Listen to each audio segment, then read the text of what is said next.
Hey, Alexus, Beauties and Flawless Man. Welcome back to another podcast episode. We're going to have a raw and uncut conversation. Explain your overthinking. Excuse my little deep voice this morning. I am just getting up, but this came to my mind, so I wanted to release this podcast to you all.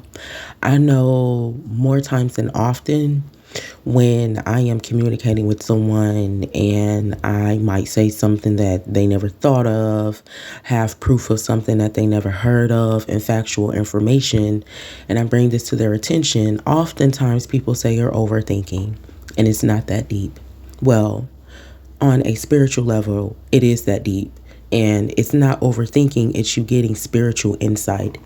As a human, we are, by default, we try to solve problems. That's natural. You see something happening, if you still have a heart, it's natural. If you still have a heart and you still have love for humanity, if you see something happening, by default, you're going to try to help resolve the problem. And when we do that, there is a problem presented in our lives. We try to analyze that problem. We think about, well, dang, how did this happen?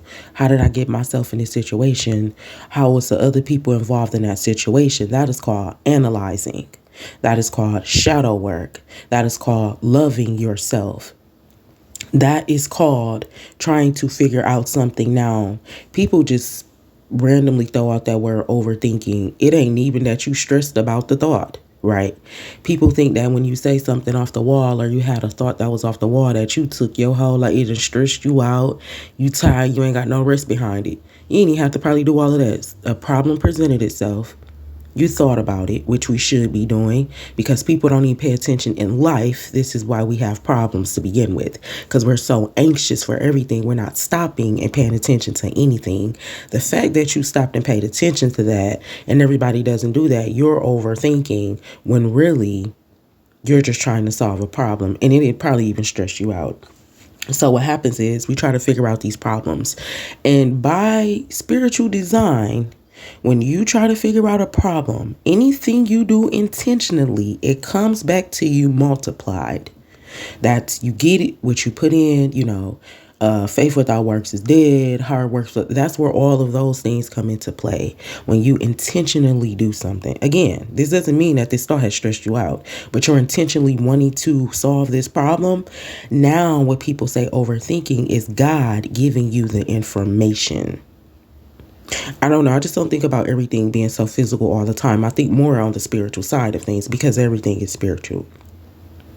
When you have a problem and you try to fix that problem, God is already there. He sees that problem. But the fact that you are now awake to see this is a problem, God gives you the guidance and the direction. And especially when you're asking him for it, you won't even have to think at all. It's going to come when you don't even have to think. Let's give an example in a relationship. Typically, if you never give these thoughts, which we shouldn't be telling the left hand what the right hand is doing, when we don't give these thoughts to people, then we don't get their opinion, right? Which a lot of the times may or may not matter. You're in a relationship. I rebuke this in the name of Jesus, praying that these things don't happen in our holy relationships. But say someone is in a relationship and they suspect their partner of cheating, and they like, well, dang, he ain't acting how he used to act, you know what I'm saying? Won't go out no more. He keeps talking about he ain't got no money, but we got joint accounts and stuff, so I'm seeing the money come in, but it's just something that's weird, like he's spending money and the stuff not coming in. This ain't how he been moving for 15 years, right? People be knowing stuff, right? You ain't been moving like that for 15 years. Now you throwing me off. Now I'm going to look into it. Okay, well, I don't look through phones, so I'm going to pray about it. Or, okay, well, let me see if it's something that I'm doing. So now this person is around the house trying to make sure that it's not them. They're trying to pick out things, but they haven't said nothing to this person. They're just like, okay, well, maybe it's me because, I didn't follow up on my word the other day because I was tired. Okay, well, I'm going to follow up today and then see what happened. But the more and more you give, the more and more you do, you see it's not working. It's actually getting worse. And you're like, man, I think he cheating. I think she cheating. I'm finna tell bro. I'm finna call bro. You call bro, you tell bro. And if they ain't a hater and they really love to see you be loved, then they're gonna tell you the real, like, friend, that nigga cheating. He cheating, y'all. And this is how, you know what I'm saying? When you present the problem to that person, especially if it is true, they're not going to come into agreement with you finding out information that you're not supposed to know. You're not supposed to know how people, I'm just going to say it, y'all, this running cut. You're not supposed to know how people is hoeing you. But when you do know, it throws them off their course. Like, God is not a respecter of person. If you want wisdom, if you want insight, if you want discernment, if you want knowledge, you want firsthand information before it happened, and you're not trying to do nothing weird like witchcraft or be a psychic, and you're literally doing all things pure, you can get that information.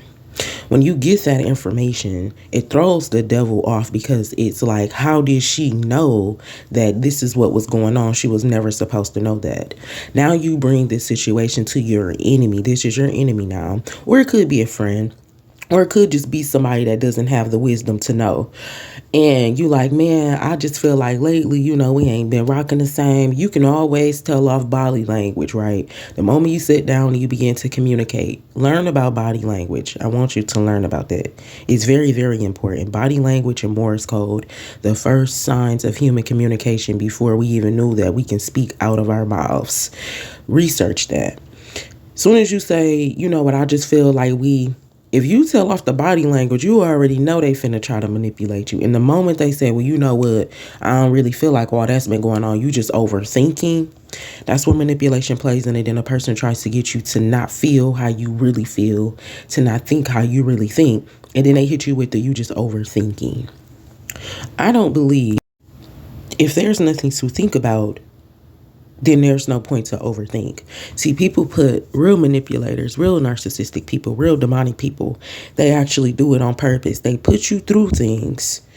That way you check them. That way they get your energy, which is negative energy. It still works, right?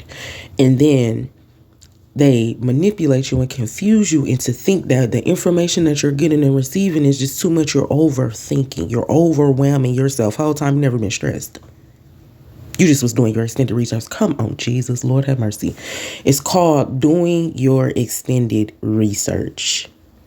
I have certain conversations with people, and for a moment we be hanging, and the next moment, it be like, whoa, this person is way too much. I'm cool on her. I'm good.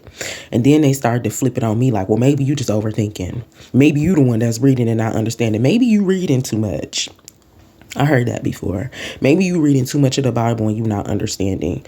Maybe you do. I've heard that before. I'm not holding y'all up. That's wild information. Maybe you're not taking your time to study. Maybe you just making your head hurt whole time. Whole time. All the girl need is some room temperature water and maybe a little bowl of fruit. And she been at peace the whole time, not overthinking nothing. Alexus Love Beauties and Flawless Man. Overthinking. It could be a real thing. It could be that, you're doing too much, but don't let nobody play on your top. You know what people do subconsciously, because they're so addicted and so immune to being evil, they'll actually create problems and you ain't have nothing to think about. Then when you realize that, if you address that, then now it's your overthinking. It's just all the terms we use. This is why we come here for beginners and we look into these words, because I'm so tired of this world just trying to throw things out and making it act like you're delusional, right? That's what people do. They're acting like you're delusional and you don't know anything. This is all spiritual. You're getting your intuition is spiritual.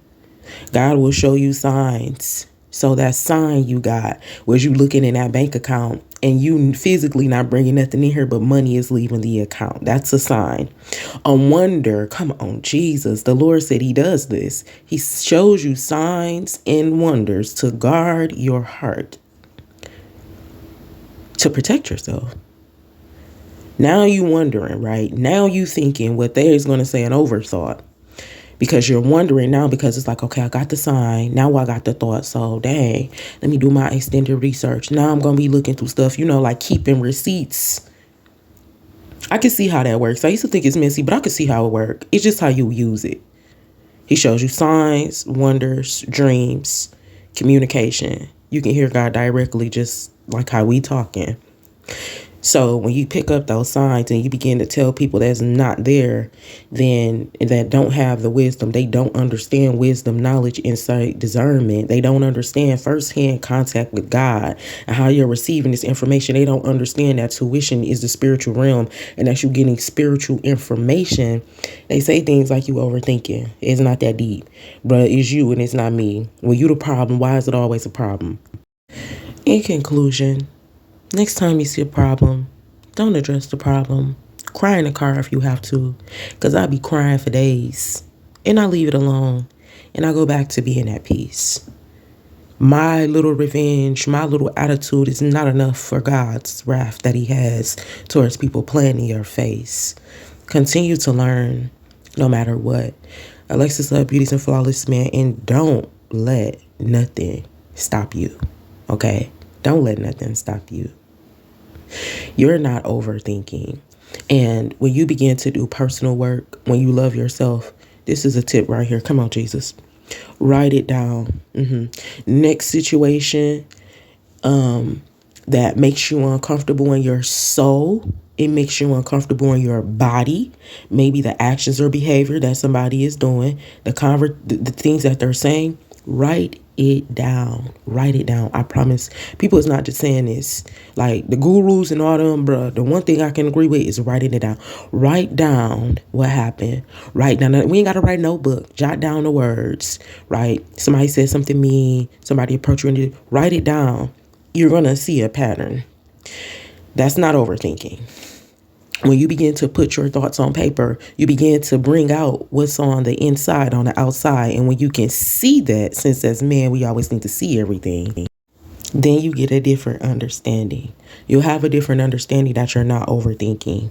And if you were ever to present that piece of paper to someone, y'all will be ready to throw hands. Like I'm just tell you, you'll have to be ready to throw hands because people don't like to see a reflection of themselves or what they're doing because they are so subconsciously toxic. They can't see it. They don't know it. You bringing them a problem about them, it's just they be ready to fight after that. So we don't want to fight at all. We don't want to fight. I've had 2 situations where somebody has actually read and went into something that was supposed to be private. Oh, and it broke my heart. Because that was like God information. Right. That's on them. That's on them. I'm about to get ready to do this task right now. Because when I'm done with it, I'm done. When you forgive, that's it. When you forgive, that's it. That's it. Write it down. Write down these situations. Even if you go back in the past, even if it's people you still living around with and always somebody talk about you overthinking. I just think it's just you. And write down how you feel. Maybe they said a bad word. They called you out of your name. Write that down. And when you see it, it's going to bring up so many more scenarios that you had with that person. You're not overthinking. You're not delusional. They are. It's called manipulation. It's narcissistic abuse. You are their supply to keep them going and going and going. I encourage you to write down these thoughts. I love you and keep God first.